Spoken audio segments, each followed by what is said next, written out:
ఆయన అందరికి మనం లాస్ట్ వీడియోలో పెట్టినాం కదా, ప్రతి సంక్రాంతికి 10 పిల్లలు ఇస్తాం అని చెప్పేసి దాని గురించి కామెంట్ చేస్తున్నారు. పండుగ రోజు అనుకున్నాం, భోగి రోజు అనుకున్నాం, అప్పుడు అంటే ఇవ్వలేకపోయినాం. అందుకే ప్రతి సంక్రాంతి ముందే 1 మంత్ ముందా లేదా 10 days ముందా ఇద్దామని ప్లాన్ చేస్తున్నాం. కానీ ఈసారి ఏంటంటే మన 1 lakh సబ్స్క్రైబర్ అయిన తర్వాత ఇద్దాం అది అని అనుకున్నాం. కాకపోతే ఈ వీడియోలో అప్పట్లోపు ఎవరికి ఇవ్వాలని సర్చ్ చేస్తుంటే ఒక అన్నది లాస్ట్ ఎప్పుడో పెట్టున్నాడు వీడియో, మనం చూసుకోవాలి. అది అయితే ఆ వీడియో ఓపెన్ చేసి చూస్తే కొంచెం బాధగా అనిపించింది. ఎందుకంటే అన్నకు హ్యాండిక్యాప్డ్. ఆ వీడియో ప్లే చేస్తాం మీకు. హాయ్ అన్న, నా పేరు గణేష్ అన్న. నాకు ఒక పెట్ట పుంజు కావాలన్న.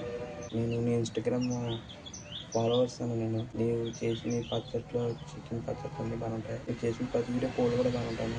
నాకు ఒక పెట్ట పుంజు తక్కువ రేట్లు కావాలన్నా. ఇంటి డబ్బుతో కొనుక్కున్నా రెండు మంచి ఒక పెట్ట పుంజు ఇవ్వన్న ప్లీజ్ అన్న. పింఛన్ డబ్బులు దాపెట్టుకున్నా దాని నుంచి ఒక పెట్ట ఒక పుంజు కావాలని అడిగిండే. ఫ్రీ అడగలే. పింఛన్ డబ్బులు దాపెట్టుకున్నా తక్కువలో ఒక పుంజు ఒక పెట్ట అడిగిండే. ఎవరికో ఎందుకు ఆయనకే ఇద్దాం, పెట్ట పుంజు కాదు. మనం అనుకున్నాం 10 పిల్లలు ఇద్దామని. ఆ 10 పిల్లలు ఫస్ట్ అన్నగా నుంచి స్టార్ట్ చేద్దాం అనిపించింది. నా నమస్కారం.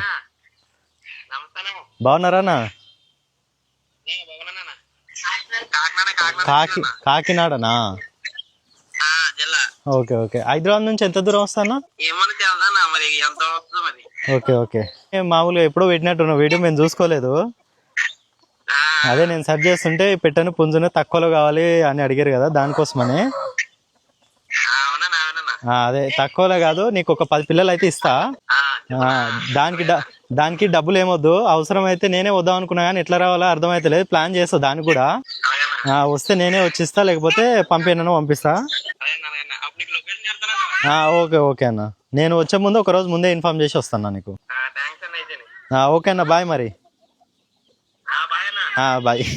కొంతమంది మళ్ళీ కామెంట్ చేసేటోళ్ళు ఉంటారు, పిల్లలు కాబట్టి ఇస్తున్నావు, నువ్వు పుంజులు అయితే ఇవ్వలేవు కదా అని. మనం ఒక పుంజు ఇచ్చినాం అనుకో, పుంజు కాస్ట్ ఎంత ఉంటుంది? 10 నుంచి ఒక 15,000 మధ్యలో ఉంటది. అదే మనం 10 పిల్లలు ఇచ్చినాం అనుకో, ఆ 10 పిల్లలను బతికించుకుంటే ఆల్మోస్ట్ సంవత్సరం తర్వాత ఏమైతే అంటే 40 నుంచి 50,000 వరకు కోళ్ళు అవుతాయి. నువ్వు అమ్ముకున్నా, లేదంటే నేను పిల్లలు తీపించుకుంటున్నా, నువ్వు పండుగ టైంలో నీకు ఏదైనా ఇబ్బంది ఉండి అమ్ముకోవాలనుకున్నా గానీ ఆ డబ్బులు అయితే వచ్చేస్తాయి. దానికోసం అయితే నేనైతే పిల్లలు ఇవ్వడం మంచిదని నేను అనుకుంటున్నా. నా ఉద్దేశం ప్రకారంగా నాకు అనిపించింది అయితే ఇది, పిల్లలు ఇస్తే బెటర్ ఉంటదేమో అని. ఇంకా దీనికి మీ ఉద్దేశం ఏందనేది మీరు కూడా మీ కామెంట్లలో చెప్పండి. ఇంకోటి వచ్చేసి మొత్తం పిల్లలు ఇస్తానో బాగుంది, అంత బాగుంది. ఇప్పుడు ఆడుకోవడమే పెద్ద టాస్క్ అవుతుంది. అది వచ్చేసి కాకినాడ దగ్గర ఆ ఏరియా అంట, కాకినాడ డిస్టిక్ అంట. ఇప్పుడు ఆడికి ఏ విధంగా పోవాలో మాకు అర్థం కావట్లేదు. మాకున్నదేమో ఒకటి స్ప్లెండర్ బండి ఉంది, అది నాకన్నా ఏజ్ పెద్దది, అంటే ఆల్మోస్ట్ ముసళ్ళు అయిపోయింది ఆ బండి. దాన్ని తీసుకొని పోలేము, మనకా కారా అలాంటివి ఏం లేవు. దీనిలో తీసుకొని బస్కి వెళ్ళాలా, లేకపోతే మనం ట్రాన్స్పోర్ట్ అయ్యాలా. బస్సులు అంటే జర్నీ చాలా ఇబ్బంది అయితే అనిపిస్తుంది. ఇంకోటి ఏంటంటే బస్సులో వెళ్తే రావడం పోవడం కొంచెం టైం పట్టుద్ది, మన కూలకాడ కూడా కొంచెం ఇబ్బంది అవుతుంది. అదే అర్థం కావట్లేదు.